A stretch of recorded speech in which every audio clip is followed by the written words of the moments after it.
What's up, my friends? Just want to do a quick overview video for Mission Drive and talk through what makes the game interesting and fun and how the different mechanisms work. Not exactly a how to play video. I'm not going to dive into every little specific rule and whatnot, but just kind of a general overview. Also, we have a playthrough video on the GameFound page, so if you want to see how the game works from start to finish, all the way from the first turn through the final boss finale, make sure you check that out.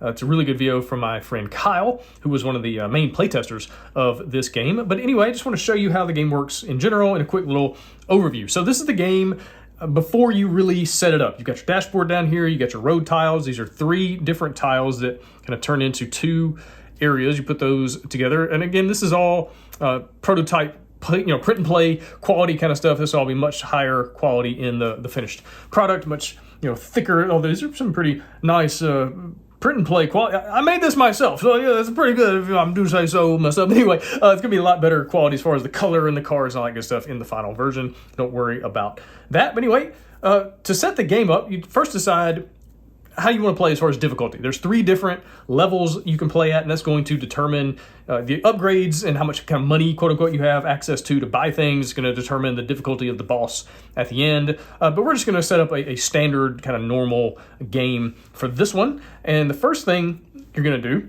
starts over here with these mission cards, and you're going to randomly select,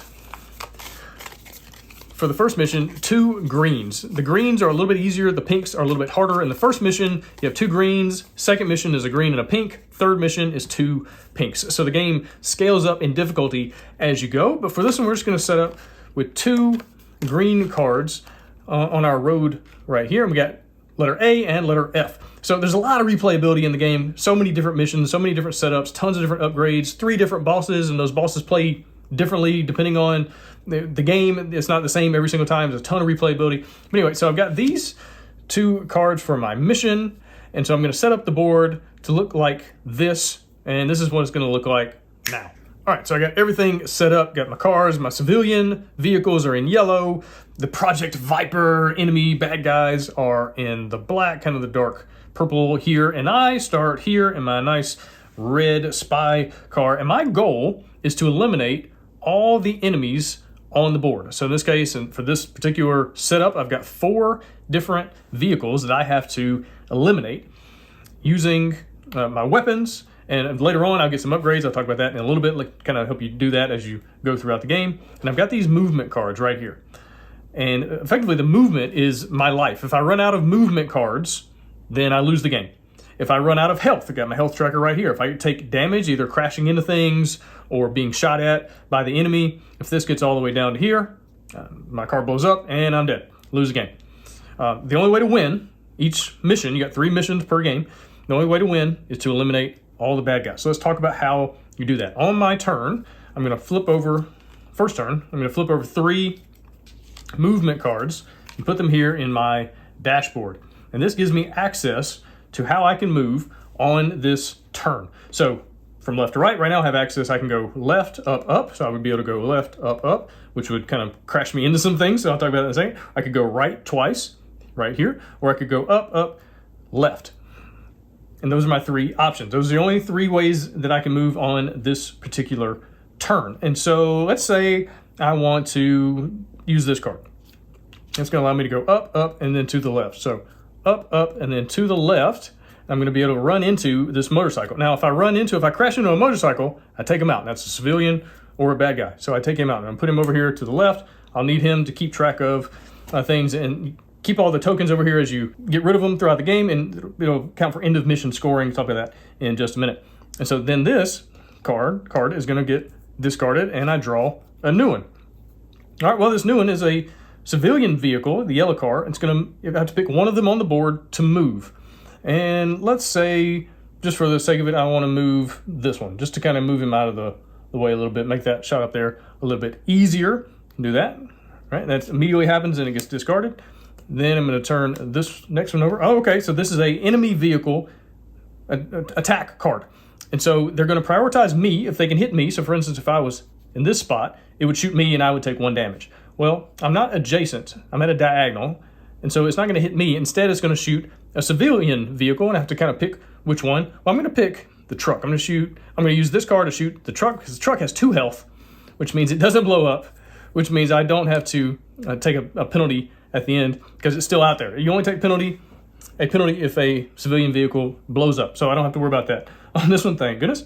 All right, that one gets discarded. Flip over to the next one. Okay, and we got 3 more movement cards at our disposal. And for the sake of this explanation, let's pretend that I was right here next to this Project Viper car.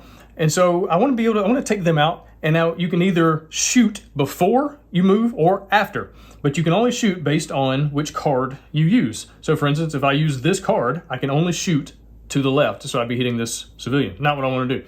So if I wanted to shoot to the right, I would have to play this card right here. And again, I can do it before or after. So in this case, I would shoot before, take him out. He only has 1 health. And then I would activate this card, which allows me to move up, right, and then up again.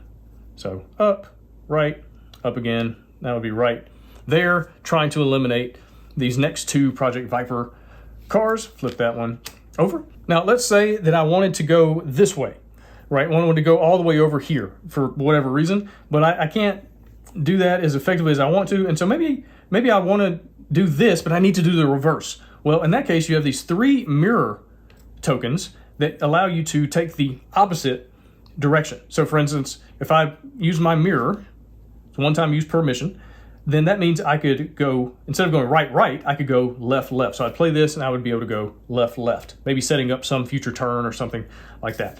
You just take whatever, so instead of going, if I mirrored this one, instead of going left, up, I would go right, up. You're never gonna go backwards using one of these cards, as far as the arrows are always kind of pushing you forward. And so that would work for that. Flip over another one.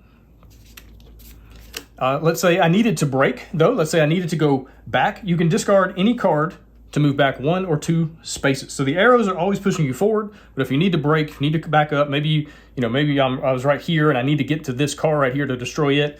And how do I do that? Well, I would discard a card. Let's say I wanted to discard this one, and I could move back either 1 or 2 spaces, again, trying to set myself up to do something on a future turn. And then play would continue until I either run out of movement cards, I run out of health, or all the Project Viper vehicles are destroyed. Once that happens, we clear the board of all the tokens, but we don't quite yet go into the next mission. Instead, there's a shop phase where you draw the top 6 cards from the upgrade deck. We're just kind of look at all of these and just kind of the amazing artwork by my friend Cole. He just did another excellent job illustrating one of these solo games of the month.